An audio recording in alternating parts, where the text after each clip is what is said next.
Distractions everywhere you look, everywhere you turn around. Good riff. Some of you are already hungry, ready to go to lunch. Isn't it amazing that the enemy knows exactly what to send you away to distract you? I mean, he can use another person. He can use somebody else with an addiction. He can use food. He can use alcohol. But the enemy knows exactly what to send you away. It may not work for your mama or your daddy or your brother or your sister, but the enemy knows exactly how to distract you. Distractions come in many forms. One of my greatest things about golf isn't hitting the ball a long ways. I've got what I call flea market spirit in me, and it's the same flea market spirit. How many of you love going to look for junk? I like going to look for junk. These kids this morning are going to go look for eggs. I like going and look for golf balls. I've taken times out when I just care less about golf, and there's been days when I've collected over $100 worth of lost golf balls. And I even went and bought some high-tech glasses that help. Hey, this work. They help block out all the greenery, all the blackness, and all I can see is the little bits of whites that's in the woods. Everybody smile at me. Oh, I see those white teeth. It's like I'm at the skate center. And blackout lights. I love looking for things that are lost. One of the bad things about me looking for golf balls is I'm extremely, extremely contagious to poison ivy. I mean, I know better. And I mean, I've gotten poison ivy every summer, at least 3 or 4 times every year that I play golf. But I love looking for golf balls. Watch this short video as we talk about distractions and temptations in our life.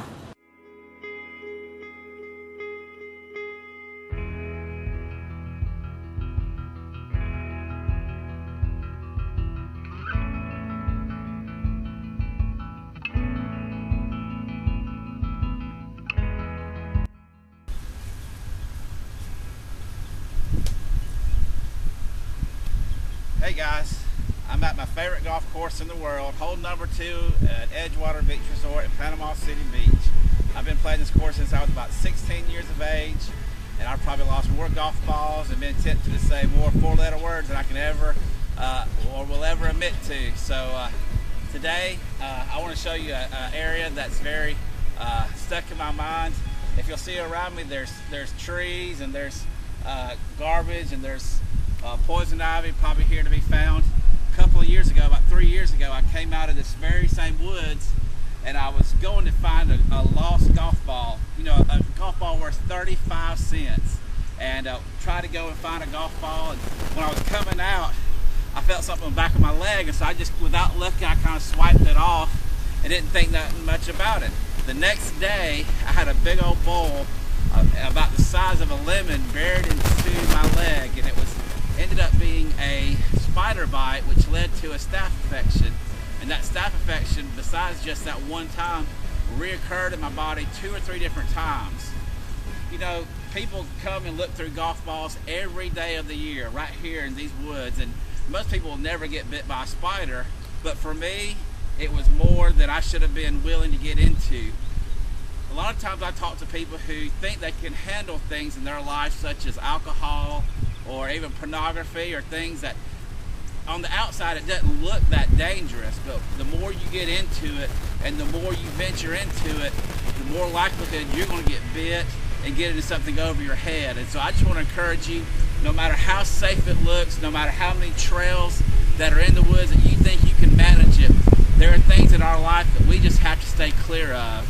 And you need to ask the Lord what are those areas in your life so that you can be clean and be on the path to righteousness and become more like Christ each and every day.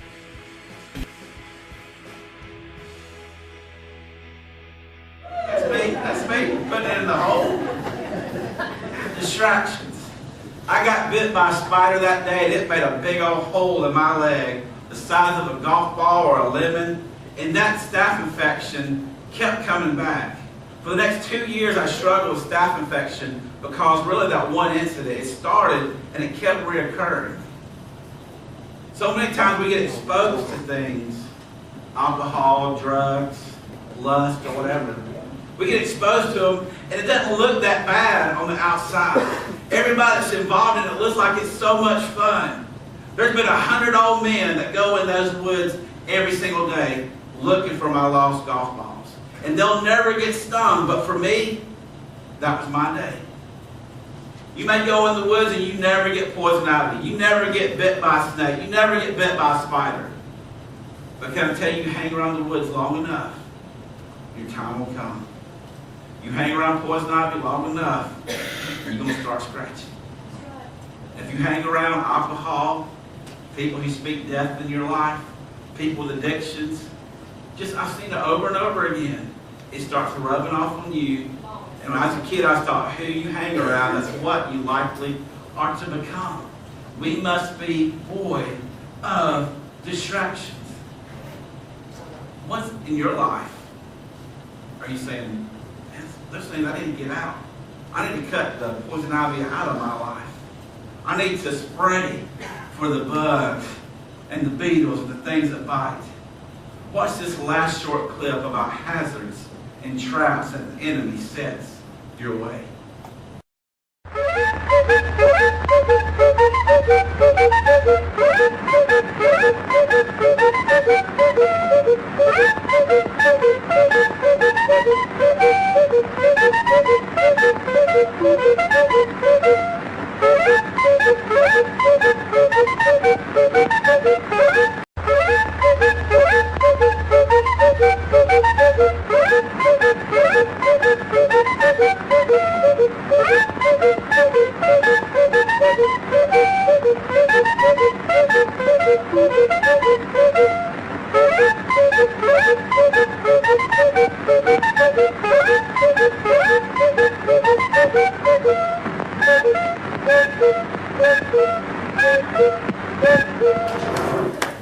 Somebody get the boy a shovel.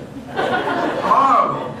Now what I didn't show you is that my ball from the tee box was about 2 feet from the hole.